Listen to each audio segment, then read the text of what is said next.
Alright, magandang hapon na ho sa lahat natin ng mga viewers Luzon, Visayas at Mindanao all over the world. Welcome naman sa ating panibagong video, panibagong reaction, mga ka-action, mga kakampeng.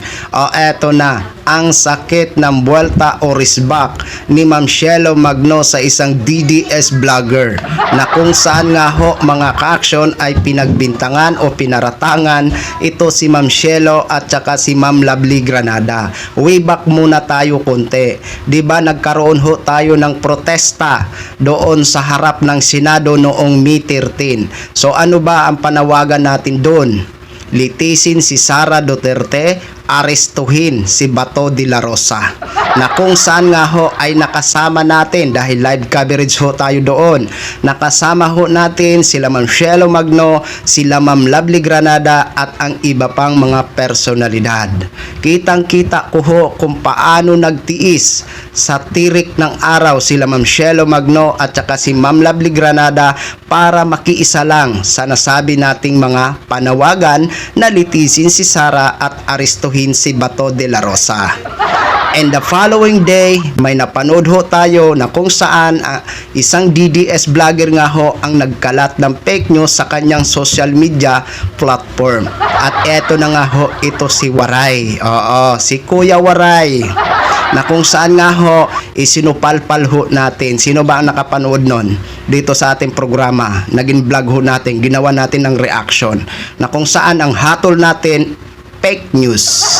Kasi wala namang ganong senaryo, no? Na nangako si Ma'am Lovely at saka si Ma'am Cielo na magbibigay ng tag 1,000 pesos sa mga realista. Kaya ang hatol natin, fake news. Wala siyang facts na pinakita. Kumbaga, gawa-gawang kwento niya lang. So, eto na nga ho, mga ka-action, mga kakampeng. Panoorin at pakinggan ho muna natin itong buwelta ni Ma'am Cielo Magno. Ma'am Cielo Magno, credit o courtesy ho sa video nyo. Please allow me to use for informative purposes only. Thank you so much, Ma'am. And parang ang tagal ko nang hindi nagvo-vlog ng ganito, no? Pero itong si Kuya Waray, talagang tinawag niya yung attention ko. Yung vlogger na to na tinatawag niya yung sarili niyang Kuya Waray.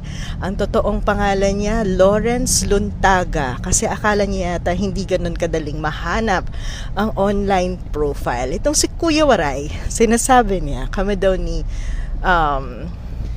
Lovely, pinamulsa namin yung pera na dapat ibibigay do sa mga nagrally 2-3 weeks ago.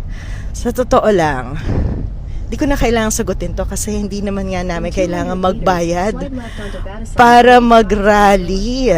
Yung mga pathetic na tao lang yung makakaisip ng ganitong kwento. Pero kaya ako siya binavlog para i-warn ang mga tao na may mga ganitong klaseng tao, lowest form of human beings, no? Yung nagpapakalat ng fake news para magkaroon ng mas malawak na reach online para pagkakitaan ang social media sa pagpapakalat ng peking impormasyon. Nakakahiya talaga itong si Kuya Waray.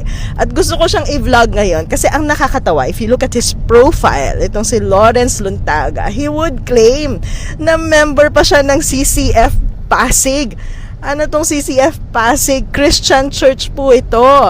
Alam niyo yung nakakalungkot, people would claim that they are members of a church tapos hindi nila sinasabuhay yung tinuturo sa kanila sa simbahan.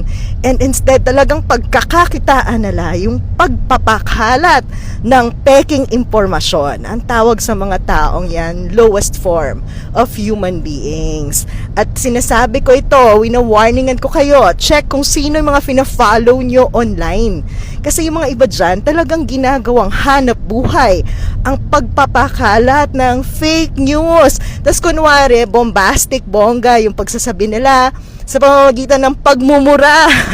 Tapos magka-claim member ng CCF Pasig, lowest form of human beings. Nakakadire talaga sila. Kaya Kuya Waray, kung hanap buhay ang kailangan mo, maghanap ka ng desenteng hanap buhay. Huwag mong pinagkakakitaan ang pagpapakalat ng fake news dahil nakakadire ka.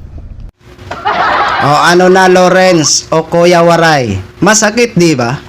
Masakit yung words na sinabi ni Ma'am Cielo Magno na nakakahiya ka. Nakakadiri ka. At ang pinakamasakit doon na words, alam mo? Yung sinabi ni Ma'am Shelo Magno, lowest form and human being. Alam mo ba ang ibig sabihin nun? Ng lowest form and human being? Pinakamababa, walang kwenta, o walang moralidad. 'Di ba? Ayan pa, miyembro ka pa pala o member ka pa pala ng simbahan. Tapos ganyan ang nagiging nagiging asal mo sa social platform mo. 'Di ba? Ang magkalat ng kasinungalingan. 'Di ba nakakahiya 'yan? Na member ka ho ng simbahan, tapos pinagluloko mo ang mga followers mo, ang mga kapwa mo DDS. 'Di ba? 'Di ba nakakahiya 'yan? Oh, tama ho 'yun. Si Ma'am Shelo Magno, ang kanyang naging payo sa iyo. Maghanap ka ng magiging hanap buhay mo na kung saan mabuti ang pamamaraan. 'Di ba? Hindi yung gagawa ka ng kwento na hindi naman totoo para for engagement? Para kumita? Maling-mali ho yun na paraan.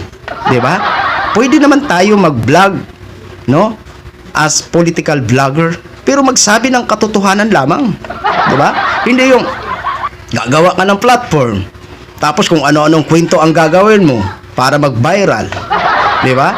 Pero nakakahiya kasi ang pinagluloko mo, ang pinapaniwala mo sa isang kasinungalingan mo ay ang kapwa nyo, DDS. Di ba?